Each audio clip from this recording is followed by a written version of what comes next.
Hello friends, super study ಆಯ್ಕೆ ಜಿಕೆಗೆ ಸ್ವಾಗತ friends. ಇವತ್ತಿನ ಒಂದು ವಿಡಿಯೋದಲ್ಲಿ SSC MTS GK ಪ್ರಶ್ನೆ ಪತ್ರಿಕೆ ಒಂದು ವಿಶ್ಲೇಷಣೆ ಕುರಿತು ನಿಮಗೆ ತಿಳಿಸಿಕೊಡ್ತೇನೆ ಫ್ರೆಂಡ್ಸ್. ಹಿಂದಿನ ವರ್ಷದಲ್ಲಿ ಯಾವ ಪ್ರಶ್ನೆಗಳು ಬಂದಿದೆ ಅಂತ ಈಗಲೇ ನೋಡಿಕೊಳ್ಳಿ ಫ್ರೆಂಡ್ಸ್. ಇನ್ನು ಟೈಮ್ ವೇಸ್ಟ್ ಮಾಡದೆ ವಿಡಿಯೋನ ಸ್ಟಾರ್ಟ್ ಮಾಡೋಣ ಬನ್ನಿ friends.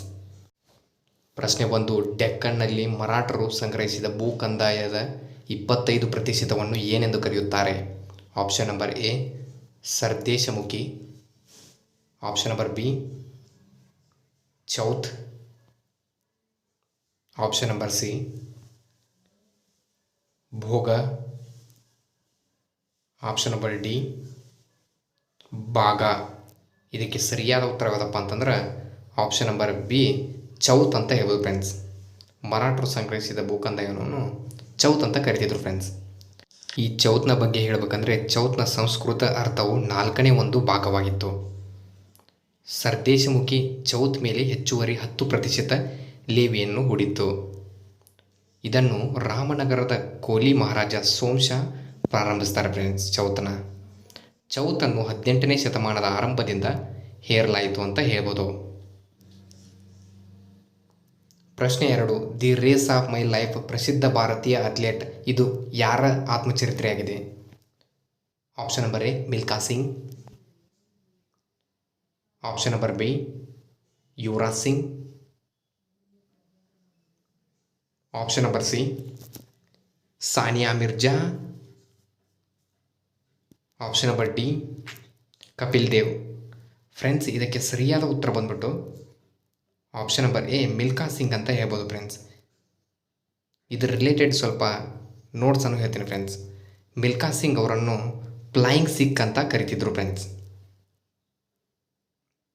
The test of my life ಇದು ಯುವರಾಜ್ ಸಿಂಗ್ ಅವರ ಆತ್ಮಚರಿತ್ರೆ ಆಗಿದೆ. ಎಸ್ ಅಗೇನೆಸ್ಟ್ ಆಡ್ಸ್ ಇದು ಸಾನಿಯಾ ಮಿರ್ಜಾ ಅವರ ಆತ್ಮಚರಿತ್ರೆ ಆಗಿದೆ. ಸ್ಟ್ರೇಟ್ ಫ್ರಾಮ್ ದಿ ಹಾರ್ಟ್ ಇದು ಕಪಿಲ್ ದೇವ್ ಅವರ ಆತ್ಮಚರಿತ್ರೆ ಆಗಿತ್ತು ಫ್ರೆಂಡ್ಸ್. ಪ್ರಶ್ನೆ 3, ಆಗಸ್ಟ್ 2022ರಲ್ಲಿ ಭಾರತದ ಪ್ರಧಾನಮಂತ್ರಿಗಳ ಯಾವ ನಗರದಲ್ಲಿ ಹೋಮಿ ಬಾಬಾ ಕ್ಯಾನ್ಸರ್ ಆಸ್ಪತ್ರೆಯನ್ನು ಉದ್ಘಾಟಿಸಿದರು? Option number A New Delhi, option number B Mohali, option number C Pune, option number D Chennai. ಇದಕ್ಕೆ ಸರಿಯಾದ ಉತ್ತರ ಯಾವುದಪ್ಪ ಅಂತಂದ್ರೆ ಆಪ್ಷನ್ ನಂಬರ್ ಬಿ ಮೊಹಾಲಿ ಅಂತ ಹೇಳ್ಬೋದು ಫ್ರೆಂಡ್ಸ್. ಇದ್ರ ಬಗ್ಗೆ ಸ್ವಲ್ಪ ನೋಟ್ಸನ್ನು ಹೇಳ್ತೀನಿ ಫ್ರೆಂಡ್ಸ್. ಈ ಸಂಶೋಧನಾ ಕೇಂದ್ರವನ್ನು 660 ಕೋಟಿ ರೂಪಾಯಿ ವೆಚ್ಚದಲ್ಲಿ ನಿರ್ಮಿಸಲಾಗಿದೆ. ಈ ಆಸ್ಪತ್ರೆಯು 300 ಹಾಸಿಗೆಗಳ ಸಾಮರ್ಥ್ಯದೊಂದಿಗೆ ತೃತೀಯ ಆರೈಕೆ ಸೌಲಭ್ಯವಾಗಿದೆ. ದೇಶದಲ್ಲಿ 1.50 ಲಕ್ಷಕ್ಕೂ ಹೆಚ್ಚು ಆರೋಗ್ಯ ಕ್ಷೇಮ ಕೇಂದ್ರಗಳನ್ನು 2022ರಲ್ಲಿ ಸ್ಥಾಪಿಸಲಾಗಿತ್ತು ಫ್ರೆಂಡ್ಸ್. ಇದನ್ನು ಆಗಸ್ಟ್ 24, 2022ರಂದು ಉದ್ಘಾಟಿಸ್ತಾರೆ ಫ್ರೆಂಡ್ಸ್. ಪ್ರಶ್ನೆ 4, ಕೆಳಗಿನವುಗಳಲ್ಲಿ ಯಾವುದು ಅರುಣಾಚಲ ಪ್ರದೇಶದ ಕೃಷಿ ಹಬ್ಬವಾಗಿದೆ ಮತ್ತು ಇದನ್ನು ಗಾಲೋ ಬುಡಕಟ್ಟು ಜನಾಂಗದವರು ಆಚರಿಸುತ್ತಾರೆ? Option number A Losar, option number B Karma, option number C Ugadi, option number D Mopin. ಇದಕ್ಕೆ ಸರಿಯಾದ ಉತ್ತರ ಯಾವುದಪ್ಪ ಅಂತಂದ್ರೆ ಆಪ್ಷನ್ ನಂಬರ್ ಡಿ ಮೋಪಿನ್ ಅಂತ ಹೇಳ್ಬೋದು friends.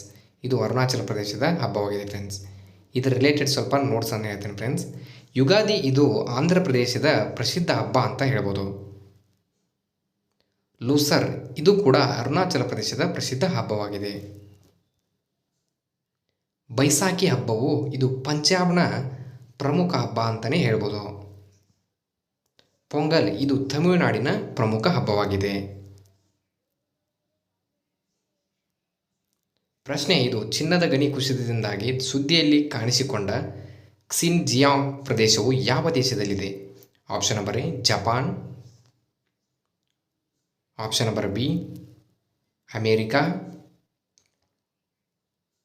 Option number C China, option number D ಉತ್ತರ ಕೊರಿಯಾ. ಇದಕ್ಕೆ ಸರಿಯಾದ ಉತ್ತರ ಯಾವುದಪ್ಪ ಅಂತಂದ್ರೆ ಆಪ್ಷನ್ ನಂಬರ್ ಸಿ ಚೀನಾ ಅಂತ ಹೇಳ್ತೀನಿ ಫ್ರೆಂಡ್ಸ್. ಸ್ವಲ್ಪ ನೋಟ್ಸನ್ನು ಹೇಳ್ತೀನಿ ಫ್ರೆಂಡ್ಸ್. ಇದು ಸುಮಾರು 25 ಮಿಲಿಯನ್ ಜನಸಂಖ್ಯೆಯನ್ನು ಹೊಂದಿದೆ. ಇದು ತೈಲ, ನೈಸರ್ಗಿಕ ಅನಿಲ ಮತ್ತು ಚಿನ್ನ ಕಲ್ಲಿದ್ದುಗಳಿಗೆ ಹೆಸರುವಾಸಿಯಾಗಿದೆ ಅಂತ ಹೇಳ್ಬೋದು ಫ್ರೆಂಡ್ಸ್. ವಿಶ್ವದ 8ನೇ ಅತಿ ದೊಡ್ಡ ದೇಶದ ಉಪಭಾಗವಾಗಿದೆ ಅಂತ ಹೇಳ್ಬೋದು ಫ್ರೆಂಡ್ಸ್. ಇಲ್ಲಿ ಹುಯಿ, ಕಿರ್ಗಿಜ್, ಮಂಗೋಲಾ ಜನಾಂಗೀಯ ಮಿಶ್ರಣಗಳು ನೆಲೆಯಾಗಿವೆ. ಪ್ರಶ್ನೆ 6. ಗೈರ್ ನೃತ್ಯವನ್ನು ರಾಜಸ್ಥಾನದ ಯಾವ ಸಮುದಾಯದವರು ಪ್ರದರ್ಶಿಸುತ್ತಾರೆ? Option number A Jat, option number B Gonda, option number C Bhil, option number D Gujjar. ಇದಕ್ಕೆ ಸರಿಯಾದ ಉತ್ತರ ಯಾವುದಪ್ಪ ಅಂತಂದ್ರೆ ಆಪ್ಷನ್ ನಂಬರ್ ಸಿ ಬಿಲ್ ಜನಾಂಗದವರು ಗೈರ್ ನೃತ್ಯವನ್ನು ಪ್ರದರ್ಶಿಸುತ್ತಾರೆ ಫ್ರೆಂಡ್ಸ್. ಇದರ ಬಗ್ಗೆ ಸ್ವಲ್ಪ ರಿಲೇಟೆಡ್ ನೋಟ್ಸ್ ಏನಿದೆ ಫ್ರೆಂಡ್ಸ್. ಚಾರಿ ನೃತ್ಯವನ್ನು ಗುರ್ಜರ ಸಮುದಾಯದವರು ಪ್ರದರ್ಶಿಸುತ್ತಾರೆ. ಗೌರಿ ಹತಿಮಾನ ಗೈರ್ ನೃತ್ಯವನ್ನು ಬಿಎಲ್ಇ ಅಂದರೆ ಬಿಲ್ಲಿ ಸಮುದಾಯದವರು ಪ್ರದರ್ಶಿಸುತ್ತಾರೆ.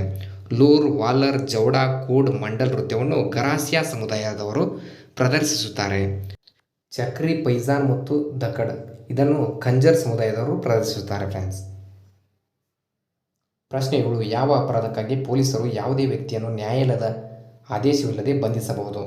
ಆಪ್ಷನ್ ನಂಬರ್ ಎ ಗುರುತಿಸಬಹುದಾದ ಅಪರಾಧಗಳು, ಆಪ್ಷನ್ ನಂಬರ್ ಬಿ ಬಂಧನ ಅಪರಾಧಗಳು, ಆಪ್ಷನ್ ನಂಬರ್ ಸಿ ಗುರುತಿಸಲಾಗದ ಅಪರಾಧಗಳು, ಆಪ್ಷನ್ ನಂಬರ್ ಡಿ ಅಡ್ಡ ಅಪರಾಧಗಳು. ಇದಕ್ಕೆ ಸರಿಯಾದ ಉತ್ತರ ಬಂದ್ಬಿಟ್ಟು ಆಪ್ಷನ್ ನಂಬರ್ ಎ ಗುರುತಿಸಬಹುದಾದ ಅಪರಾಧಗಳು ಅಂತ ಹೇಳ್ಬೋದು. ಬಂಧನದ ಅಪರಾಧಗಳು ಸಾಮಾನ್ಯವಾಗಿ ಕ್ರಿಮಿನಲ್ ಅಪರಾಧಗಳನ್ನು ಉಲ್ಲೇಖಿಸುತ್ತದೆ. ಗುರುತಿಸಲಾಗದ ಅಪರಾಧಗಳು ಭಾರತದ ಕಾನೂನು ವ್ಯವಸ್ಥೆಯಲ್ಲಿ ಪರಿಕಲ್ಪನೆಯಾಗಿದೆ ಅಂತ ಹೇಳ್ಬೋದು. ಕ್ರಿಮಿನಲ್ ಅಪರಾಧಗಳನ್ನು ಆರೋಪಿಸಿದಾಗ ಅಡ್ಡ ಅಪರಾಧಗಳು ಸಂಭವಿಸುತ್ತವೆ ಫ್ರೆಂಡ್ಸ್. ಗುರುತಿಸಬಹುದಾದ ಅಪರಾಧಗಳಲ್ಲಿ ಕೊಲೆ, ಅತ್ಯಾಚಾರ, ಕಳ್ಳತನ, ಅಪಹರಣ, ನಕಲಿ ಇತ್ಯಾದಿಗಳು ಸೇರಿವೆ. ಪ್ರಶ್ನೆ 8. ಎಸ್ಕಿಮೋಗಳು ಯಾವ ಭೌಗೋಳಿಕ ಪ್ರದೇಶಕ್ಕೆ ಸಂಬಂಧಿಸಿದೆ? Option number A Dhruva Pradesh, option number B savanna ಹುಲ್ಲುಗಾವಲು, ಆಪ್ಷನ್ ನಂಬರ್ ಸಿ ಉಷ್ಣವಲಯದ ಮಳೆಕಾಡು ಪ್ರದೇಶ, ಆಪ್ಷನ್ ನಂಬರ್ ಡಿ ಶುಷ್ಕ ಪ್ರದೇಶ. ಇದಕ್ಕೆ ಸರಿಯಾದ ಉತ್ತರ ಯಾವುದಪ್ಪ ಅಂತಂದ್ರೆ ಆಪ್ಷನ್ ನಂಬರ್ ಎ ಧ್ರುವ ಪ್ರದೇಶಗಳಲ್ಲಿ ಎಸ್ಕಿಮೋಗಳು ಕಂಡುಬರುತ್ತವೆ ಫ್ರೆಂಡ್ಸ್. ಇದರ ಬಗ್ಗೆ ಸ್ವಲ್ಪ ನೋಟ್ಸನ್ನು ಹೇಳ್ತೀನಿ ಫ್ರೆಂಡ್ಸ್. ಶುಷ್ಕ ಪ್ರದೇಶವನ್ನು ಮರುಭೂಮಿ ಅಂತ ಕರೀತಿದ್ರು ಫ್ರೆಂಡ್ಸ್. ಬ್ರೆಜಿಲ್ನಲ್ಲಿರುವ ಸವನ್ನಾ ಹುಲ್ಲುಗಾವನ್ನು ಕ್ಯಾಂಪೋಸ್ ಎಂದು ಕರೆಯಲಾಗುತ್ತದೆ. ಉಷ್ಣವಲಯದ ಮಳೆಕಾಡು ವರ್ಷ ಪೂರ್ತಿ ಹೆಚ್ಚಿನ ತಾಪಮಾನದ ಪ್ರದೇಶದಲ್ಲಿ ಎತ್ತರದ ಮರಗಳನ್ನು ಹೊಂದಿರುವ ಅರಣ್ಯ ಅಂತ ಹೇಳ್ಬೋದು ಫ್ರೆಂಡ್ಸ್. ಪ್ರಪಂಚದಲ್ಲಿ 2 ಪ್ರಮುಖ ಧ್ರುವ ಪ್ರದೇಶಗಳೆಂದರೆ ಅವು ಆರ್ಕ್ಟಿಕ್ ಮತ್ತು ಅಂಟಾರ್ಟಿಕ್ ಅಂತ ಹೇಳ್ಬೋದು. ಪ್ರಶ್ನೆ 9. ಅಶೋಕನ ಶಾಸನದ ಪ್ರಕಾರ ಈ ಕೆಳಗಿನವುಗಳಲ್ಲಿ ಯಾವುದು ಮಗಧ ಸಾಮ್ರಾಜ್ಯದ ಪ್ರಾಂತೀಯ ಕೇಂದ್ರವಾಗಿರಲಿಲ್ಲ? Option number A Ujjayini, option number B Takshashila, option number C Tosali, option number D Indraprastha. ಇದಕ್ಕೆ ಸರಿಯಾದ ಉತ್ತರ ಬಂದ್ಬಿಟ್ಟು ಆಪ್ಷನ್ ನಂಬರ್ ಡಿ ಇಂದ್ರಪ್ರಸ್ಥ ಅಂತ ಹೇಳ್ಬೋದು ಫ್ರೆಂಡ್ಸ್. ಇದರ ರಿಲೇಟೆಡ್ ಸ್ವಲ್ಪ ನೋಟ್ಸನ್ನು ಹೇಳ್ತೀನಿ ಫ್ರೆಂಡ್ಸ್. ತೋಸಲಿ ಇದು ಅಶೋಕನ ಆಳ್ವಿಕೆಯಲ್ಲಿ ಪ್ರಮುಖ ಆಡಳಿತ ಕೇಂದ್ರ ಅಂತ ಹೇಳ್ಬೋದು. ಮೌರ್ಯ ಸಾಮ್ರಾಜ್ಯದ ಅವಧಿಯಲ್ಲಿ ಉಜ್ಜಯಿನಿಯು ಸಾಂಸ್ಕೃತಿಕ ಮತ್ತು ಆರ್ಥಿಕ ಕೇಂದ್ರವಾಗಿತ್ತು ಅಂತ ಹೇಳ್ಬೋದು. ತಕ್ಷಶಿಲಾ ಇದು 3 ಸಾಮ್ರಾಜ್ಯದಲ್ಲಿ ನಿರ್ಣಾಯಕ ಕಲಿಕಾ ಮತ್ತು ಪ್ರಾಂತೀಯ ರಾಜಧಾನಿಯಾಗಿತ್ತು ಅಂತ ಹೇಳ್ಬೋದು. ಇಂದ್ರಪ್ರಸ್ಥವು ಪುರಾತನ ನಗರವಾಗಿದ್ದು ಇಂದಿನ ನವದೆಹಲಿಯ ನಗರ ಎಂದೇ ನಂಬಲಾಗಿದೆ. ಪ್ರಶ್ನೆ 10. ಇಲಿಯಾಸ್ ಖಾನ್ ಲಕ್ನೋದಲ್ಲಿ ಸಂಗೀತಗಾರರ ಕುಟುಂಬದಲ್ಲಿ ಜನಿಸಿದರು. ಅವರು ಯಾವುದಕ್ಕೆ ಪ್ರಸಿದ್ಧರಾಗಿದ್ದರು? Option number A tabla, option number B sitar, option number C ಕೊಳಲು, ಆಪ್ಷನ್ ನಂಬರ್ ಡಿ ವೀಣೆ. ಇದಕ್ಕೆ ಸರಿಯಾದ ಉತ್ತರ ಯಾವುದಪ್ಪ ಅಂತಂದ್ರೆ ಆಪ್ಷನ್ ನಂಬರ್ ಬಿ, ಸಿತಾರಕ್ಕೆ ಇಲಿಯಾಸ್ ಖಾನ್ ಅವರು ಸಂಬಂಧ ಹೊಂದಿದ್ದಾರೆ ಫ್ರೆಂಡ್ಸ್. ಇವ್ರ ಬಗ್ಗೆ ಸ್ವಲ್ಪ ನೋಟ್ಸನ್ನು ಹೇಳ್ತೀನಿ ಫ್ರೆಂಡ್ಸ್. ಉಸ್ತಾದ್ ಬಿಸ್ಮಿಲ್ಲಾ ಖಾನ್ ಶಹನಾಯಿ ವಾದ್ಯವನ್ನು ನುಡಿಸಲು ಪ್ರಸಿದ್ಧರಾಗಿದ್ದರು. ಜಾಕಿರ್ ಹುಸೇನ್ ಇವರು ತಬಲಾ ವಾದ್ಯಕ್ಕೆ ಫೇಮಸ್ ಆಗಿದ್ದರು ಫ್ರೆಂಡ್ಸ್. ಪಂಡಿತ್ ಶಿವಕುಮಾರ್ ಶರ್ಮಾ ಇವರು ಸಂತೂರ್ ವಾದಕರಾಗಿರ್ತಾರೆ. ಮತ್ತು ಅದೇ ರೀತಿಯಾಗಿ ಇಲಿಯಾಸ್ ಖಾನ್ ಅವರು 1924ರಲ್ಲಿ ಲಕ್ನೋದಲ್ಲಿ ಸಂಗೀತಗಾರರ ಕುಟುಂಬದಲ್ಲಿ ಜನಿಸ್ತಾರೆ ಫ್ರೆಂಡ್ಸ್. ಪ್ರಶ್ನೆ 11, ಮ್ಯಾಗ್ನಸ್ ಕಾರ್ಲ್ಸನ್ ಈ ಕೆಳಗಿನ ಯಾವ ಆಟಗಳಿಗೆ ಸಂಬಂಧಿಸಿದೆ? Option number A, boxing.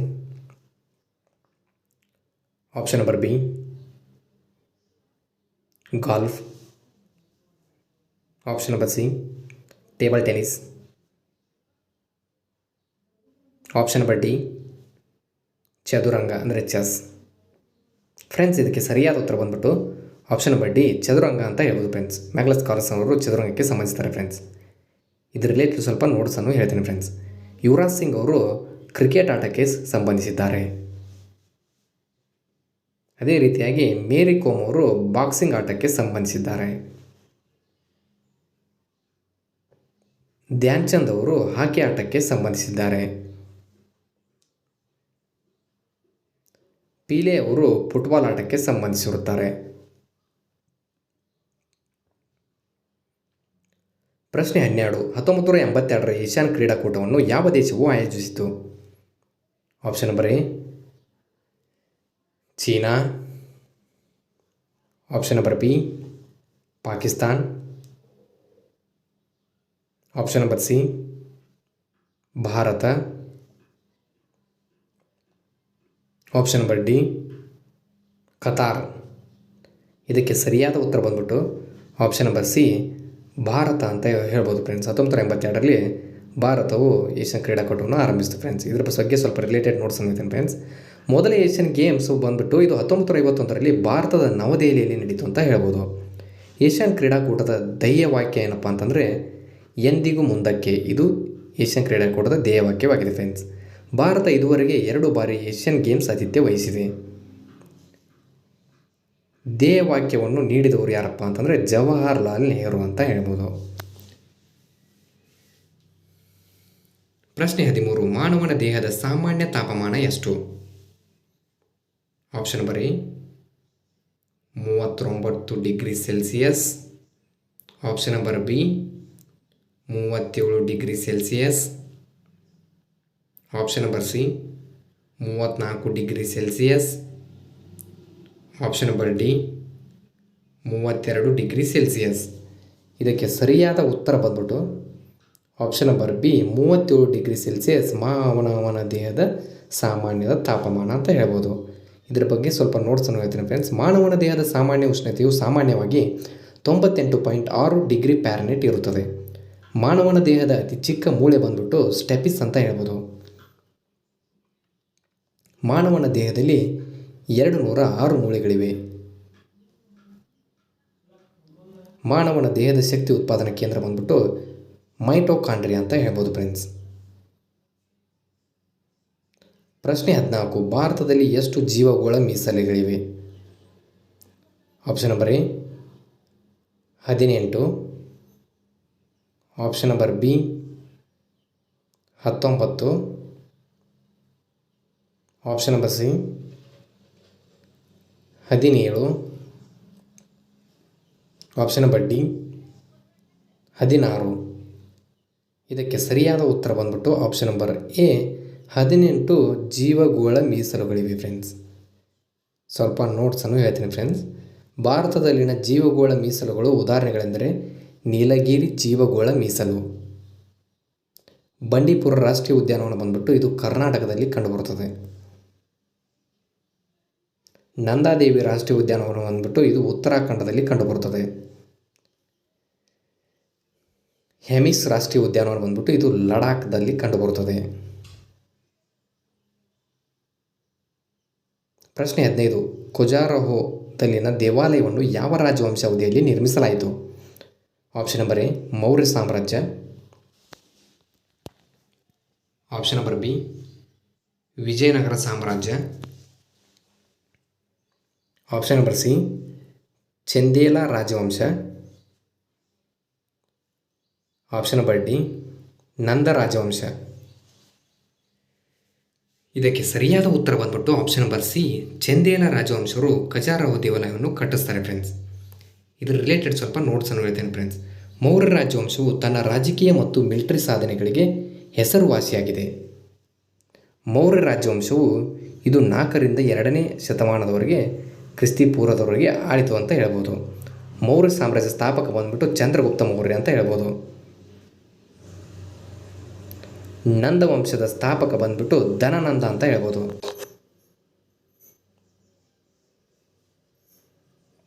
ಪ್ರಶ್ನೆ 16.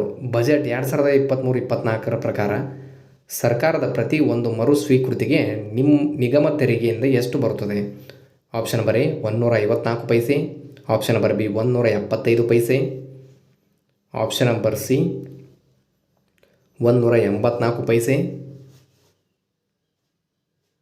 ಆಪ್ಷನ್ ನಂಬರ್ ಡಿ 144 ಪೈಸೆ. ಇದಕ್ಕೆ ಸರಿಯಾದ ಉತ್ತರ ಬಂದ್ಬಿಟ್ಟು ಆಪ್ಷನ್ ನಂಬರ್ ಎ 154 ಪೈಸೆ ಬರುತ್ತದೆ ಅಂತ ಹೇಳ್ಬೋದು ಫ್ರೆಂಡ್ಸ್. ಇದ್ರ ಬಗ್ಗೆ ಸ್ವಲ್ಪ ನೋಟ್ಸನ್ನು ಹೇಳ್ತೇನೆ ಫ್ರೆಂಡ್ಸ್. ಪ್ರಸ್ತುತ ಭಾರತದ ಹಣಕಾಸು ಸಚಿವೆ ಯಾರಪ್ಪ ಅಂತಂದರೆ ನಿರ್ಮಲಾ ಸೀತಾರಾಮನ್ ಅಂತ ಹೇಳ್ಬೋದು. ವಿಶ್ವವು ಭಾರತೀಯ ಆರ್ಥಿಕತೆಯನ್ನು ಪ್ರಕಾಶಮಾನವಾದ ನಕ್ಷತ್ರ ಎಂದು ಗುರುತಿಸಿದೆ. ಸರಕು ಮತ್ತು ಸೇವಾ ತೆರಿಗೆ ಬಂದ್ಬಿಟ್ಟು ಪ್ರತಿ ರೂಪಾಯಿಗೆ ಆದಾಯ 17 ಪೈಸೆಗಳನ್ನು ಕೊಡುಗೆ ನೀಡುತ್ತದೆ. ಭಾರತೀಯ ಅರ್ಥಶಾಸ್ತ್ರದ ಪಿತಾಮಹ ಬಂದ್ಬಿಟ್ಟು ಕೌಟಿಲ್ಯ ಅಂತ ಹೇಳ್ಬೋದು. ಪ್ರಶ್ನೆ 17. ಕೆಳಗಿನವುಗಳಲ್ಲಿ ಯಾವುದು 3 ಪ್ರಕಾರದ ವಿವಿಧ ಬಂಡೆಗಳಲ್ಲಿ ಅಲ್ಲ ಅಂತ ಕೇಳಿದ್ದಾರೆ ಫ್ರೆಂಡ್ಸ್. ಆಪ್ಷನ್ ನಂಬರ್ ಎ ಅಗ್ನಿಶಿಲೆಗಳು. ಆಪ್ಷನ್ ನಂಬರ್ ಬಿ ಕಾಂತೀಯ ಬಂಡೆಗಳು. ಆಪ್ಷನ್ ನಂಬರ್ ಸಿ ಸೆಡಿಮೆಂಟ್ರಿ ಬಂಡೆಗಳು. ಆಪ್ಷನ್ ನಂಬರ್ ಡಿ ಮೆಟಾಮಾರ್ಫಿಕ್ ಬಂಡೆಗಳು. ಇದಕ್ಕೆ ಸರಿಯಾದ ಉತ್ತರ ಬಂದ್ಬಿಟ್ಟು ಆಪ್ಷನ್ ನಂಬರ್ ಬಿ ಕಾಂತೀಯ ಬಂಡೆಗಳು ಅಂತ ಹೇಳ್ಬೋದು ಫ್ರೆಂಡ್ಸ್. ಅಗ್ನಿಶಿಲೆಗಳಿಗೆ ಉದಾಹರಣೆಗಳಪ್ಪ ಯಾವುದಪ್ಪ ಅಂತಂದರೆ ಗ್ರಾನೈಟ್, ಬಸಾಲ್ಟ್ ಮತ್ತು ಅಬ್ಸಿಡಿಯನ್ ಸೇರಿವೆ ಅಂತ ಹೇಳ್ಬೋದು ಫ್ರೆಂಡ್ಸ್. ಸೆಡಿಮೆಂಟ್ರಿ ಬಂಡೆಗಳಿಗೆ ಉದಾಹರಣೆಗಳು ಬಂದ್ಬಿಟ್ಟು ಮರಳುಗಲ್ಲು, ಸುಣ್ಣದ ಕಲ್ಲು ಮತ್ತು ಸೆಲ್ ಸೇರಿವೆ ಅಂತ ಹೇಳ್ಬೋದು. ಮೆಟಾಮಾರ್ಫಿಕ್ ಬಂಡೆಗಳಿಗೆ ಉದಾಹರಣೆಗಳು ಬಂದ್ಬಿಟ್ಟು ಮಾರ್ಬಲ್, ಸ್ಟೇಟ್ ಮತ್ತು ಗ್ರೀಸ್ ಸೇರಿವೆ. ಹತ್ತಿ ಬೆಳೆಗೆ ಸೂಕ್ತವಾದ ಮಣ್ಣು ಬಂದ್ಬಿಟ್ಟು ಕಪ್ಪು ಮಣ್ಣು ಅಂತ ಹೇಳ್ಬೋದು ಫ್ರೆಂಡ್ಸ್. ಪ್ರಶ್ನೆ 18. ಕರಗಂ ಜನಪದ ನೃತ್ಯ ಯಾವ ರಾಜ್ಯಕ್ಕೆ ಸಂಬಂಧಿಸಿದೆ?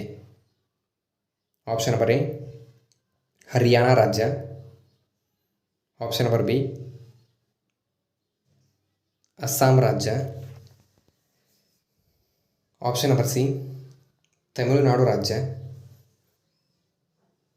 ಆಪ್ಷನ್ ನಂಬರ್ ಡಿ ರಾಜಸ್ಥಾನ್ ರಾಜ್ಯ. ಇದಕ್ಕೆ ಸರಿಯಾದ ಉತ್ತರ ಬಂದ್ಬಿಟ್ಟು ಆಪ್ಷನ್ ನಂಬರ್ ಸಿ ತಮಿಳುನಾಡು ರಾಜ್ಯ ಅಂತ ಹೇಳ್ಬೋದು ಫ್ರೆಂಡ್ಸ್. ಕರಗಮ ಜಾನಪದ ನೃತ್ಯ ಬಂದ್ಬಿಟ್ಟು ಇದು ತಮಿಳುನಾಡು ರಾಜ್ಯಕ್ಕೆ ಸಂಬಂಧಿಸಿದೆ ಫ್ರೆಂಡ್ಸ್. ಇದು ರಿಲೇಟೆಡ್ ಸ್ವಲ್ಪ ನೋಟ್ಸನ್ನು ಹೇಳ್ತೀನಿ ಫ್ರೆಂಡ್ಸ್. ಗೋಮರ್ ನೃತ್ಯ ಬಂದ್ಬಿಟ್ಟು ಇದು ರಾಜಸ್ಥಾನ್ ರಾಜ್ಯಕ್ಕೆ ಸಂಬಂಧಿಸಿದೆ. ಸಾತ್ರಿಯಾ ನೃತ್ಯ ಬಂದ್ಬಿಟ್ಟು ಇದು ಅಸ್ಸಾಂ ರಾಜ್ಯಕ್ಕೆ ಸಂಬಂಧಿಸಿದೆ. ಧಮಾಲ್ ನೃತ್ಯ ಬಂದ್ಬಿಟ್ಟು ಇದು ಹರಿಯಾಣ ರಾಜ್ಯಕ್ಕೆ ಸಂಬಂಧಿಸಿದೆ. ಅದೇ ರೀತಿಯಾಗಿ ಕೂಚಿಪುಡಿ ನೃತ್ಯ ಬಂದ್ಬಿಟ್ಟು ಇದು ಆಂಧ್ರ ಪ್ರದೇಶದ ರಾಜ್ಯಕ್ಕೆ ಸಂಬಂಧಿಸಿದೆ ಅಂತ ಹೇಳ್ಬೋದು. ಪ್ರಶ್ನೆ 19. ಭಾರತೀಯ ಸಂವಿಧಾನದ ಪೀಠಿಕೆಯಲ್ಲಿ ಯಾವುದು ವ್ಯಕ್ತಿಯ ಘನತೆಗೆ ಭರವಸೆಯನ್ನು ನೀಡುತ್ತದೆ? ಆಪ್ಷನ್ ನಂಬರ್ ಎ ಭ್ರಾತೃತ್ವ. ಆಪ್ಷನ್ ನಂಬರ್ ಬಿ ಸ್ವಾತಂತ್ರ್ಯ. ಆಪ್ಷನ್ ನಂಬರ್ ಸಿ ನ್ಯಾಯ. ಆಪ್ಷನ್ ನಂಬರ್ ಡಿ ಸಮಾನತೆ. ಇದಕ್ಕೆ ಸರಿಯಾದ ಉತ್ತರ ಬಂದ್ಬಿಟ್ಟು ಆಪ್ಷನ್ ನಂಬರ್ ಎ ಭ್ರಾತೃತ್ವ ಅಂತ ಹೇಳ್ಬೋದು ಫ್ರೆಂಡ್ಸ್. ವ್ಯಕ್ತಿಯ ಘನತೆಗೆ ಭ್ರಾತೃತ್ವ ಭರವಸೆಯನ್ನು ನೀಡುತ್ತದೆ. ಇದು ರಿಲೇಟೆಡ್ ಸ್ವಲ್ಪ ನೋಟ್ಸನ್ನು ಹೇಳ್ತೇನೆ ಫ್ರೆಂಡ್ಸ್. ಅಸ್ಪೃಶ್ಯತೆ ನಿವಾರಣೆ ಬಂದ್ಬಿಟ್ಟು ಇದು 17ನೇ ವಿಧಿಗೆ ಸಂಬಂಧಿಸಿದೆ. ಸಮಾಜವಾದಿ ಪದವು 42ನೇ ವಿಧಿಗೆ ಸಂಬಂಧಿಸಿದೆ. ಸಂವಿಧಾನದ ಬಂದ್ಬಿಟ್ಟು ಇದು 1950 ಜನವರಿ 26ರಂದು ಜಾರಿಗೆ ಬಂದಿತ್ತು. ಸಂವಿಧಾನದ ಶಿಲ್ಪಿ ಅಂತ ಯಾರಪ್ಪ ಕರೀತಾರೆ ಅಂತಂದರೆ ಡಾಕ್ಟರ್ BR ಅಂಬೇಡ್ಕರ್ ಅವರನ್ನು ಕರೀತಾರೆ. ಪ್ರಶ್ನೆ 20. ಹಾಕಿ ಆಟದ ಮೈದಾನದಲ್ಲಿ ಎಷ್ಟು ಆಟಗಾರರು ಒಂದು ತಂಡದಲ್ಲಿ ಭಾಗವಹಿಸುತ್ತಾರೆ? ಆಪ್ಷನ್ ನಂಬರ್ ಎ 15 ಆಟಗಾರರು, ಆಪ್ಷನ್ ನಂಬರ್ ಬಿ 12 ಆಟಗಾರರು, ಆಪ್ಷನ್ ನಂಬರ್ ಸಿ 18 ಆಟಗಾರರು, ಆಪ್ಷನ್ ನಂಬರ್ ಡಿ 11 ಆಟಗಾರರು. ಫ್ರೆಂಡ್ಸ್, ಇದಕ್ಕೆ ಸರಿಯಾದ ಉತ್ತರ ಬಂದ್ಬಿಟ್ಟು ಆಪ್ಷನ್ ನಂಬರ್ ಡಿ 11 ಆಟಗಾರರು ಹಾಕಿ ಆಟದಲ್ಲಿ ಭಾಗವಹಿಸುತ್ತಾರೆ ಫ್ರೆಂಡ್ಸ್. ಇದರ ರಿಲೇಟೆಡ್ ಸ್ವಲ್ಪ ನೋಟ್ಸನ್ನು ಹೇಳ್ತೀನಿ ಫ್ರೆಂಡ್ಸ್. ಫೀಲ್ಡ್ ಹಾಕಿ ಪಂದ್ಯದ ಒಟ್ಟು ಅವಧಿ ಬಂದ್ಬಿಟ್ಟು 60 ನಿಮಿಷಗಳು. ಇದನ್ನು 15ರ 4 ಕ್ವಾರ್ಟರ್ಗಳಲ್ಲಿ ಆಡಿಸಲಾಗುತ್ತದೆ. ಫೆಡರೇಷನ್ ಕಪ್ ಇದು ಹಾಕಿ ಕ್ರೀಡೆಗೆ ಸಂಬಂಧಿಸಿದೆ ಅಂತ ಹೇಳ್ಬೋದು ಫ್ರೆಂಡ್ಸ್. ಭಾರತವು ಹಾಕಿ ಒಲಿಂಪಿಕ್ಸ್ನಲ್ಲಿ 8 ಬಾರಿ ಚಿನ್ನದ ಪದಕವನ್ನು ಗಳಿಸಿದೆ, ಅಂದರೆ ಗೆದ್ದಿದೆ.